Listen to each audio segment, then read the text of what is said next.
भारत पूरी दृढ़ता से देश की एक एक इंच जमीन की रक्षा करेगा। Border tensions between India and China are escalating once again. Indian and Chinese troops clashed in the Tawang sector in Arunachal Pradesh on the 9th of December. China के इस प्रयास का हमारी सेना ने दृढ़ता के साथ सामना किया और भारतीय सेना ने बहादुरी से पीएलए को हमारी टेरिटरी में अतिक्रमण करने से रोका।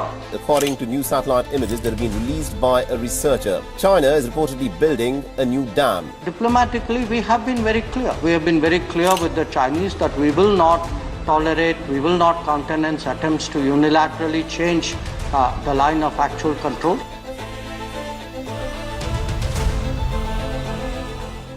Hi everybody, China has been intruding our borders. Video has surfaced of a skirmish in a disputed region on the India-China border. These clashes that we've heard reports about for years along the border between the world's two most populous nations that both happen to have nuclear weapons. And while India had been ignoring the Northeast till 2015, this 60 years of ignorance of the northeastern states has resulted into such a critical state today that now China has much easier access to the Northeast than the states of India themselves. In fact, if you look at the map, you will see that they are building not just highways, but even rails and even 5G towers near the state of Arunachal Pradesh. And we all know what China does to all the territories that it keeps an eye on. And if you don't remember, here's a glimpse of the same. China had become a totalitarian state. No competing ideologies were tolerated by the governing Communist Party. This is one of over 1,000 Tibetan monasteries destroyed during that time. But just 25 years on, Hong Kong is now a police state, with thousands arrested, jailed, or forced to flee. 分裂是祖国统一的最大障碍。祖国完全统一的历史任务一定要实现，也一定能够实现。 We saw this with Hong Kong, Taiwan, and now we are seeing the same with Arunachal Pradesh. So now you already understand how critical this situation is. Which is why in this episode today, let's try to understand why has China set its eyes on our seven sisters, why is it critical and difficult for India to handle this situation, and most importantly, does the current government really care about the Northeast, or is it yet another marketing gimmick to win the elections? This video is brought to you by Study IQ, but more on this at the end of the video. To understand the depth of the Indo-China situation in the Northeast, we first have to understand the core reasons as to why the northeastern states of India have not developed as much as the other states. The first reason for the same is the geography of the region, and the historic developments is the British times. You see, if you look at the state like Gujarat, Tamil Nadu and Maharashtra, ever since the British times, they had some of the busiest ports in the country, which are the Surat port, Chennai port and Mumbai ports. So by default, trade and commerce prospered in this region because they were the gateway for the Brits to trade with the world. But if you look at the northeastern states, they have been geographically isolated from the rest of the country due to both their location and their terrain. If you look at this map, you will see that the northeastern states are bordered by Bhutan, China and Myanmar from all sides, and the only thing that connects the rest of India with these seven sisters is this tiny strip of land known as the Chicken's Neck. This land strip is just 22 kilometers wide at its narrowest point. On top of that, this region is very hilly and mountainous with a rugged terrain that makes transportation and communication very difficult. Secondly, there is a massive flooding problem in the northeast, and the simplest way to understand this would be to compare the average rainfall of northeast versus other states in India. And if you look at the numbers, you will see that while Tamil Nadu has an average rainfall of 995 mm, UP stands at 1279 mm, Gujarat stands at 1243 mm, and Maharashtra stands at 1433 mm. Whereas, if you look at the northeastern states, you will see that Arunachal Pradesh has an average rainfall of 2782 mm, Nagaland stands at 1715 mm, Assam stands at 2409 mm, Manipur stands at 1454 mm, and Meghalaya stands at 3294 mm.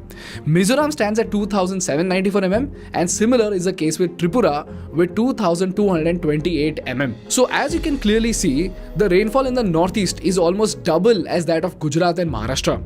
On top of that, there is also the Brahmaputra river that has a high flood carrying capacity due to its extraordinary volumes of water. And then, to make this even more tricky, this region also has a lot of hilly and mountainous terrain that again contributes to the flooding. This is because the water from the monsoon rains flows down the valley that causes the river to overflow. In addition to that, the drainage of this region is not so good. As a result, this is what happens to Northeast very, very frequently. Now, a severe flood alert has been issued across Assam with the Brahmaputra river flowing above danger level. In Arunachal Pradesh, incessant pre-monsoon rain over the past few days has triggered landslides. For over a week now, the people of Assam have been suffering. As we speak, Assam is struggling to cope with floods. The flood situation in Assam and neighbouring Arunachal Pradesh is turning grim with every passing hour. Why is that every year around the time of monsoons, life comes to a complete standstill in Assam? What makes flooding so deadly in Assam?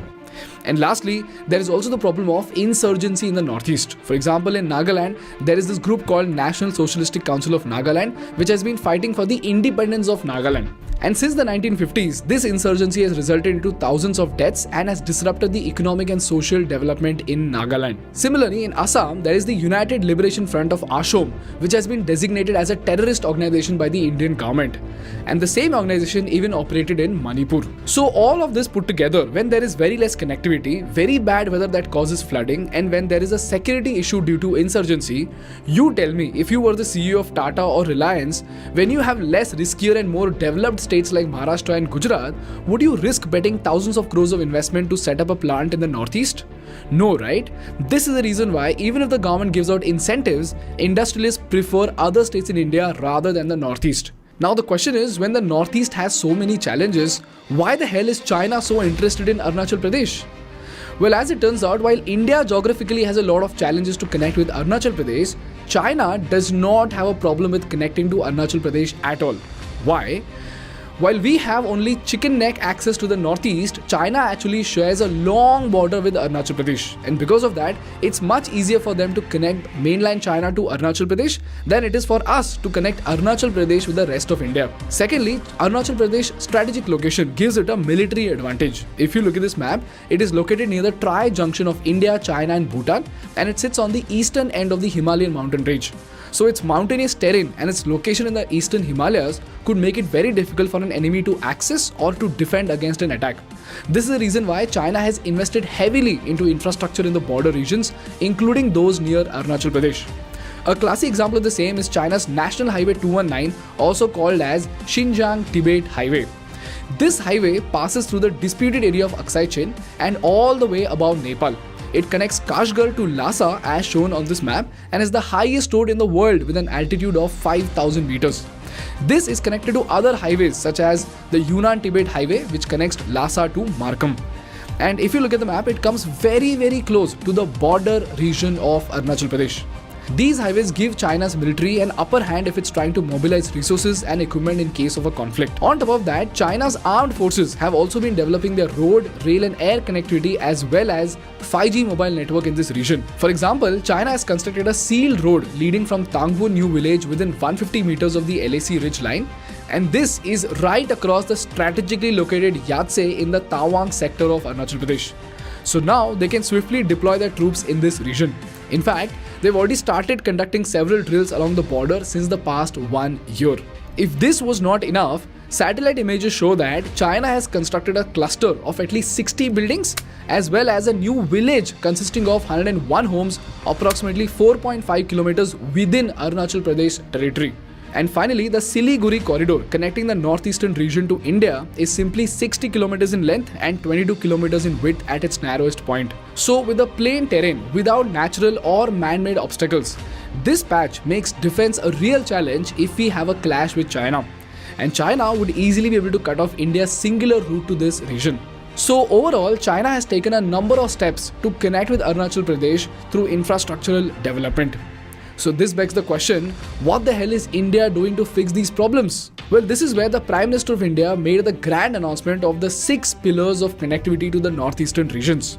हम सबका साथ, सबका विकास, सबका विश्वास इस मंत्र को लेकर पूरी जिम्मेवारी और संवेदना के साथ जो भी हमसे बन सके हम समस्याओं को सुलझाने में लगे हुए हैं। The Honorable Prime Minister of India, Shri Narendra Modi, has recognized the infinite possibilities of these states and has given the highest priority to the development of the 8 northeastern states. पूर्वोत्तर को आखिरी नहीं बल्कि सर्वोच्च प्राथमिकता मिलती है. The Government of India has taken several concrete steps for the development of the northeast states, especially in providing connectivity through rail, road, air and waterways.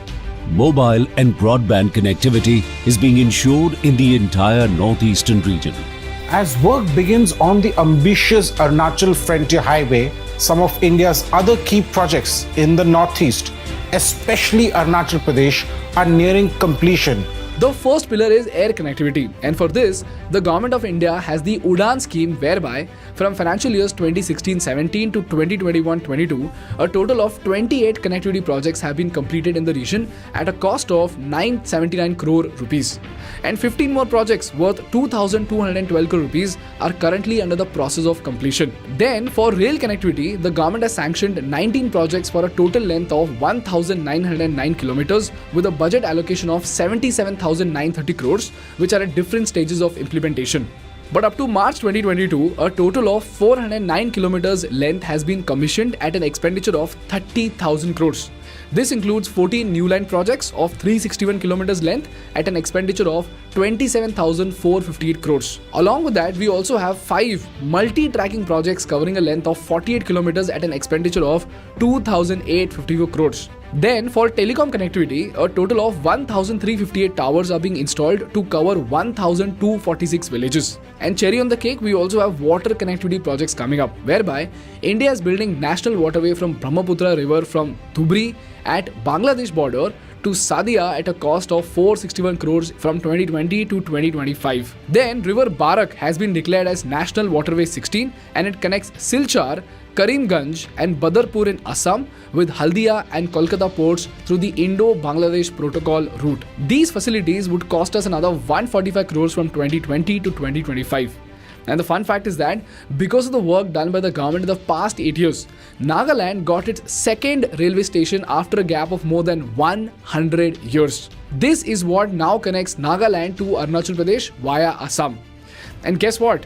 In 2022, Manipur got free train connectivity for the first time in 75 years and Sikkim also got its first airport in 2019. And overall, while in 2014-15, while the yearly budget allocation for the development of northeastern states was just 24,819 crore rupees, in 2021-22 it rose to 70,874 crore rupees. This is a 285% increase in the past 8 years alone. This is what India is doing to counter or prepare for the Chinese aggression in the northeast. And this brings us to the last part of the episode, and that are the study materials to help us understand this Indo-China conflict better. But before we move on, let me thank our knowledge partner Study IQ. Study IQ is a leading company in providing quality education to the students that are preparing for UPSC Civil Services examination. And they have done such a legendary job that today quality education for UPSC preparation is available in every nook and corner of the country, and that too at an affordable price. Their courses include UPSC IAS Live Foundation batches in bilingual and Hindi language, and they have various optional courses like political science and international relation, geography, sociology and history, and they also have a crash course for prelims.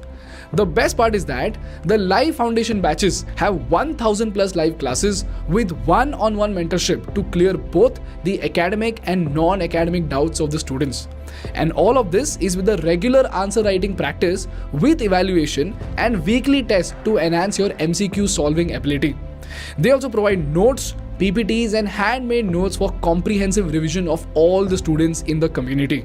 And Study IQ's current affairs program covers important portions of the prelims and mains syllabus as well. So if you're somebody who wants to get the best in class teaching at affordable price for your UPSC preparation, do check out Study IQ's courses either on their website or on their app. And trust me guys, you will be surprised by the affordable price of quality education that is being provided by Study IQ. So do check them out from the link in the description. Moving on to the study materials, the first thing that I'm attaching is a Think School episode which will actually help you understand the economic impact of this military conflict that we're having with China. Because while most people think of this to be yet another military conflict, there's actually a very big role of economics behind it, without which we cannot fight China. Watch this case study and you will understand why economics is more powerful than patriotism. Secondly, I am attaching a list of government initiatives in the Northeast that you need to keep an eye on in order to keep a check on the current government, so that they don't just utilize these announcements as marketing gimmicks for the elections. And lastly, I am attaching a Study IQ playlist which will help you understand Northeast better. So do have a look at them and let me know what you think. That's all from my side for today, guys. If you learned something valuable, please make sure to hit the like button in order to make YouTube Baba happy. And for more such insightful business and geopolitical case studies, please subscribe to our channel. Thank you so much for watching. I will see you in the next one. Bye bye.